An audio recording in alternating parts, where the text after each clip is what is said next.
Welcome to my favorite sketchbook tour yet, and this one is all graphite. Let's go.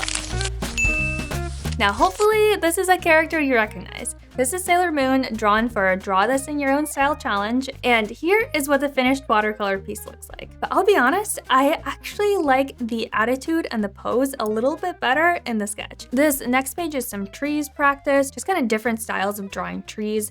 Like you can see this more realistic spruce here, and then this kind of like little hanging fun fantasy type tree, and I really quite like this page. And I actually reference this page quite a bit whenever I'm stuck drawing backgrounds and I need to plop a tree into the painting like Bob Ross. And this was some fashion poses practice. Pretty quick, easy way to just kind of warm up and start drawing for the day. This next one's actually one of my favorites, even though it's a study from another artist. I love how dreamy and wispy it feels, even though it is graphite. This one actually ended up being one of my most popular shorts, which is pretty interesting to think about because all I did was just like add some finishing touches like the eyelashes and darken up some of the shadows.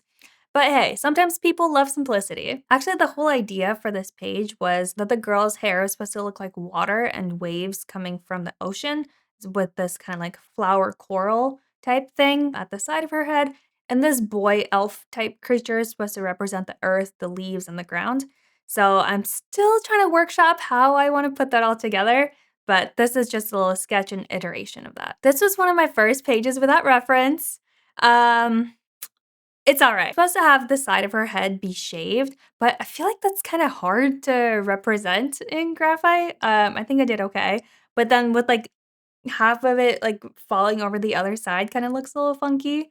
And then obviously there's a lot of cyberpunk references here, and it's an interesting concept to start with, but definitely I would like to use references next time and put something together that's a little bit more representational and maybe have the eyes aligned and looking the right direction. It is a good start for drawing without reference, but I think I can also do better. This was just some skateboardists to practice, and I thought they were pretty fun to draw. Now this, you will see her quite a bit in the sketchbook. This is Vittoria Serretti. She's a model. I love how clean and simple this one turned out. And so then I tried to kind of keep building on that concept, and you can see that here. I like that as well. And then I kind of started incorporating some more shadows and tones into it just to kind of start experiment a little bit more. And I think they're all okay, but this one's still definitely my favorite. Ooh, this is one of my favorite pages. It started with this little Pinterest photo piece. I wanted to put something more cinematic. I was trying to capture like a vibe, like a still from a movie, just kind of really make it interesting. And I love the foreshortening in this one as well. I thought that was a fun way to practice, and I actually really like how it ended up turning out. Next, I ended up drawing this portrait. I liked her freckles. I liked how it looked, and I kind of liked her looking off to the side to kind of make for like an interesting composition and kind of really, oh, what is she thinking about? You know, what is maybe going on here to kind of follow on to that cinematic vibe. And it really felt like they were in the desert to me. Do not ask me why. That is how we ended up with this cactus here and this saloon here. That's it. Go now. And I think this page is in every artist's sketchbook. This is my non-dominant hand. Next, we have some more gesture and pose practice. You can see I'm really trying to work with forms and blocks and trying to add a lot of movement to the gesture. And I took my own advice where I didn't love how this first one turned out. I thought it was pretty stiff. So then guess what? I redrew it because I can do that in my own sketchbook. This is some expressions practice. Expressions? Yeah, I think that's right. Anyway, this is some expressions practice. Try and think about different characters and different emotions and just putting it all in little blocky heads on one page.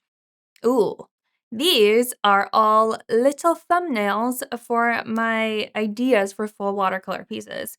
So I'll walk you through a little bit of the process here. So you can see the concept here. I even have like night sky, how is it lit? What is the background? To kind of really start thinking about those ideas. So the next step after this was going through some thumbnail options. So you can see that I drew the same pose and the same ideas, and then just kind of started working through what kind of colors I want to do, maybe some techniques. Like I used like a gold pen here, like instead of like the metallic paint that I wanted to do. just to kind of explore some concepts. I really like how this wrapped around her body, but I also was exploring with this kind of like pinkish, like salmon purple colors as well. And I ended up settling on a nice like blue to teal. And here is the finished work. I love this ombre. I love how that turned out. But I think if I were to redo this next time, I would make this on a bigger paper just so I could actually get some more definition into her face. Her head and her face are quite a bit small. Um, but yeah, this is one of my very first like finished watercolor pieces where I actually went through like the whole process of trying to make something a little bit more intentional, and yeah, I'm happy with how it turned out. And then these guys, I still have not drawn these as paintings. So, up next. If you're familiar with the artist called Josh Art, these were some of his drawings, and I really wanted to study his style since I love the contrast in his work. So this is like almost directly copied from him. This one's a little bit more half my style, half his style, and this one's completely in my style, trying to incorporate some of those elements from his work into mine. And I really quite like how this one turned out. And you can definitely see how using the range of graphite brings a lot of dimension to your work, and that's definitely something I need to do more of in my sketchbooks. Another little page of thumbnails. This one I actually ended up doing in my watercolor sketchbook, and I'll show you guys. Aha. Again, it's a character you might recognize. This is Sakura, the card captor. And yeah, this is again a reference from another artist, but I love the colors and I love like the dreamy vibe. So I wanted to capture that and put it in my sketchbook. I've been sitting on this cat idea for so long, but I didn't know how to bring it to life. So, first up, let's sketch it out and then let's just jot down all of my ideas into the sketchbook so I can see my thought process. Like, for example, here it's really hard to read because my handwriting's like not meant for anyone else at this point. But I wrote gradient, orangey pink, plain outline, or is it colored cats? What color branch, and then some sort of geometric element, question mark. So with all of that, here is how that turned out. As you can see, I definitely kept the gradient idea, and then the geometric element actually ended up being the details using ink for this sakura tree. And I actually love this piece. I think it's so cute, and I actually made a second one in the same vein, but I actually didn't even need to thumbnail it. I just ended up just going for it, and that is this one. Again, similar theme, just kind of blue gradient, and this is my orange kitty who passed away last year when she was 18. Yeah, she was an 18-year-old cat, so I've had her for, like, basically my entire life, and I kinda made this piece dedicated to her. This is one of the pages where I was just free sketching. This is all from my imagination or stuff that's like around me, as you can see by this brush and eraser. I wanted to try this top down view of someone like completely top down, but I'm like, I guess you'd be able to see their feet, so you can see a little bit of his like feet sticking out, which I think looks kind of funny. Ooh, this is another little thumbnail, which you might have seen, you might have not, I don't know. But this ended up being this guy. I love how vibrant it turned out, and I really had to think about what I wanted to do. I ended up switching out Azula, who is here, to Zuko to represent fire a little bit better, since Zuko has orangey red fire and Azula has blue fire. So I thought that complemented the piece a little bit more. So here we are. Now I hope you can recognize who this is. I think 3 of them look like him, and 1 of them does not. Which one do you think? I drew these 3 Harry Styles portraits a little while ago, and then I ended up having this, like, space in my sketchbook, and I'm like, I can fit another one in there." Like, I went back in, like, a couple months later, but he ended up looking like Henry Cavill. I'm like, "Why? Why?" Anyway, so we have 3.5 Harry Styles portraits on this page. And we have some more character studies on this page. I don't love how unconfident and kind of short my strokes are for this one, but I like the vibe of it. It's supposed to be kind of like walking through nighttime at Tokyo. And this one ended up being this kinda, like, cool elf warrior queen character, and I'm quite pleased with how that one turned out. Do not come for me for reading YA romantasy. If you read the Cruel Prince series, you would hopefully recognize that this is Cardan and this is Jude. I always love looking up fan art whenever I'm reading books to kind of see how other people visualize the characters or even how the author herself or himself visualizes the characters. So this is my interpretation of the little smirk that Cardan has on like 90% of the time. And then when I was reading about Jude and they styled her hair like as ram's horns, quite often I'm like, what does that actually look like? So this is kind of my interpretation of that. And I love how even though she's looking up, she kind of still has that attitude and defiant expression on her face. So I'm really pleased with how this quick, like 10-minute little sketch turned out. Again, we have some more portrait studies on this page. I don't really draw too many people like with smiling with their teeth. So this was practice for that. And these were just kind of like some variety practice and trying to get some more people into my sketchbook. Okay, this next page is Link and Zelda, and this is Roy the Art's interpretation of them. And this is a Rocket League car named the Fennec, and this is a Rocket League ball. Now, this next one is one I definitely spent a little bit more time on because it was for a Draw This in Your Style challenge I saw on Instagram.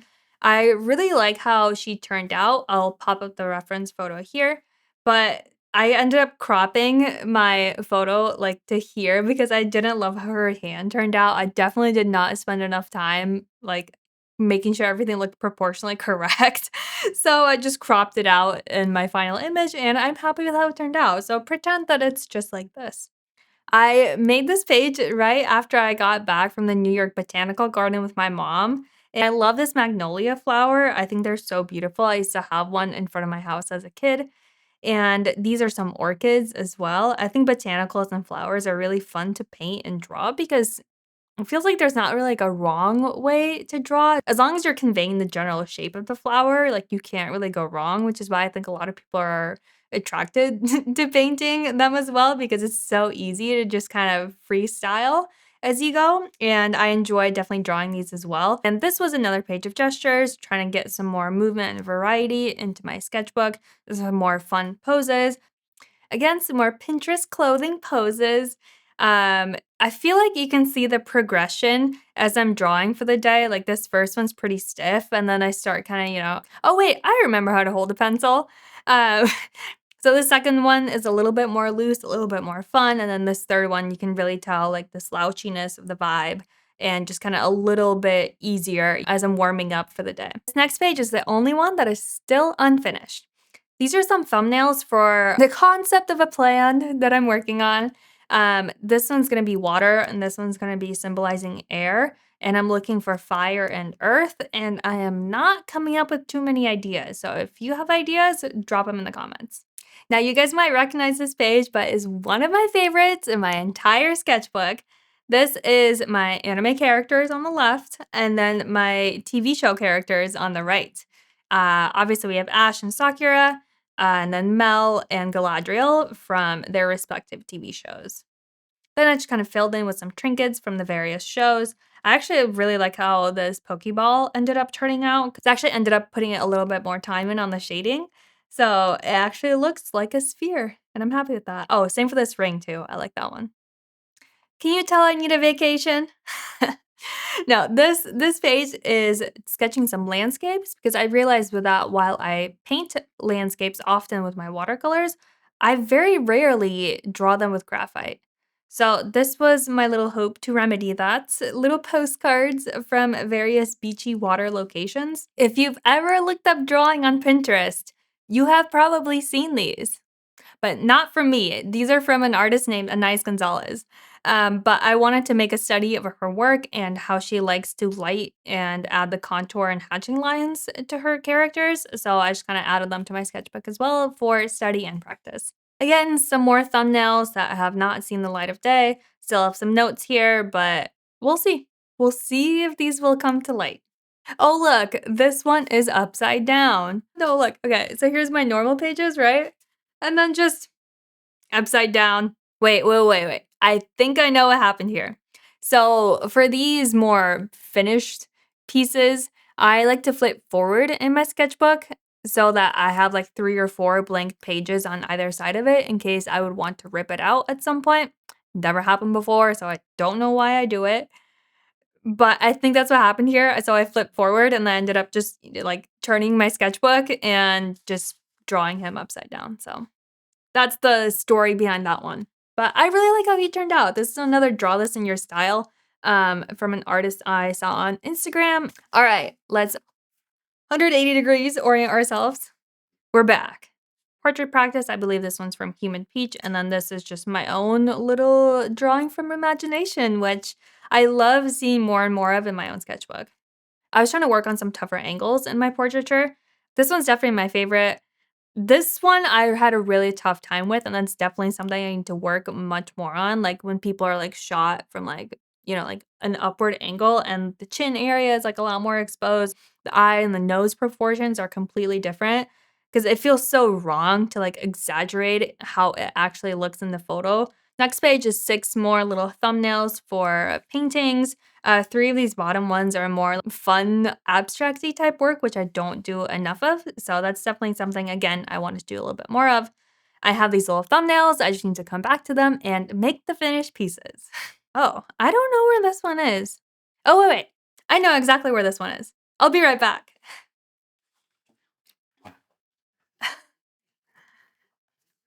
Ta-da!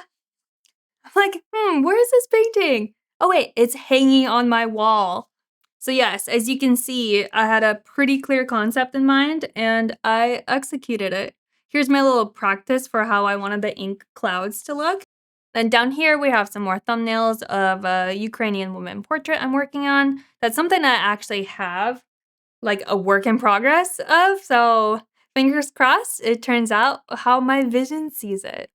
This one was drawing from my imagination, playing around with some 3D effects, like coming out of the frame, like having the roots kind of like twist and tangle around the frame as well, and then coming out of the head as well.